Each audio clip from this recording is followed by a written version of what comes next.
Donc nous arrivons à l'issue donc de ce cours et j'ai souhaité vous présenter une synthèse. Donc dans le tableau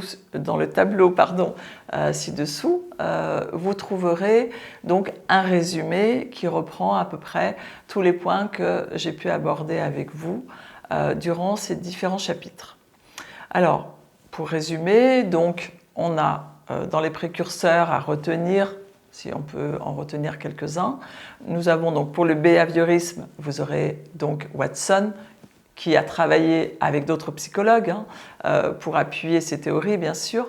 Et donc pour le constructivisme, vous allez avoir Piaget. Pour le socioconstructivisme, vous pouvez retenir Vygotsky, qui est celui qui a quand même le plus travaillé sur ce sujet, mais en collaboration avec Brunner aussi.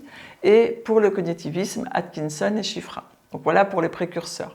Les fondements du behaviorisme, donc en résumé, donc on l'a vu, s'attachent à un contenu informationnel à transmettre essentiellement.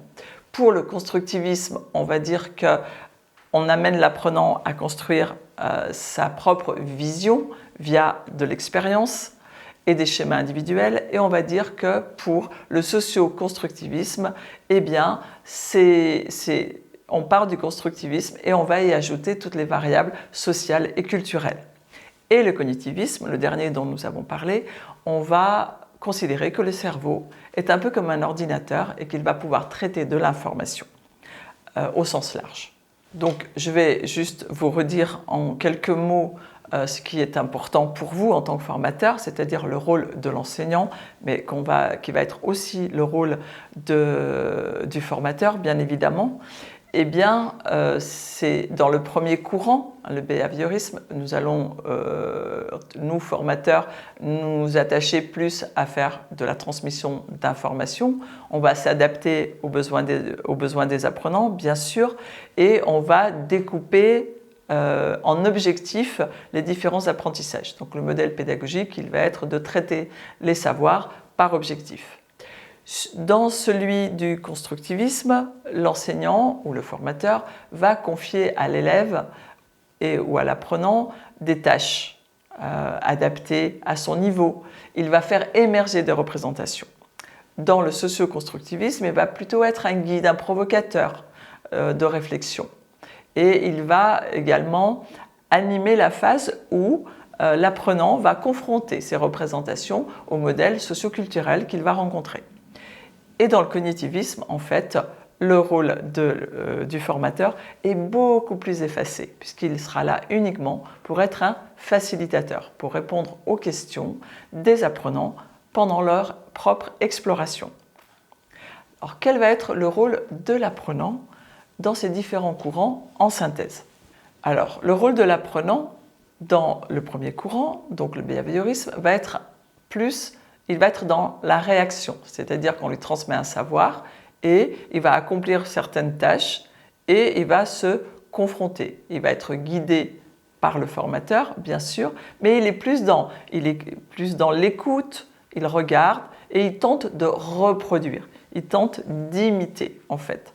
Dans le constructivisme, l'apprenant va être plus actif. C'est-à-dire qu'il va rechercher l'erreur, il va prendre en compte l'erreur dans la résolution d'un problème. Et donc, il va pouvoir valider subjectivement ce qu'il est en train d'apprendre. Dans le socio-constructivisme, c'est à peu près la même chose et il va, encore une fois, se surmonter l'erreur, la situation problème, mais ce qu'il faudra surtout qu'il surmonte, c'est sa représentation par rapport au modèle socio-cognitif qu'il va découvrir. Et dans le dernier courant, qui est le cognitivisme, eh bien là, l'apprenant, il est proactif, il est réflexif, il est dans un processus d'information. Le fonctionnement par rapport à l'erreur dans ces différents courants.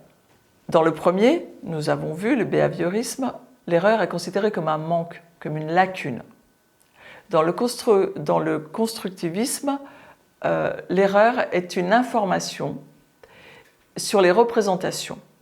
Et à ce moment-là, le formateur va accompagner l'apprenant et cette information, elle est valable autant pour le formateur que pour l'apprenant.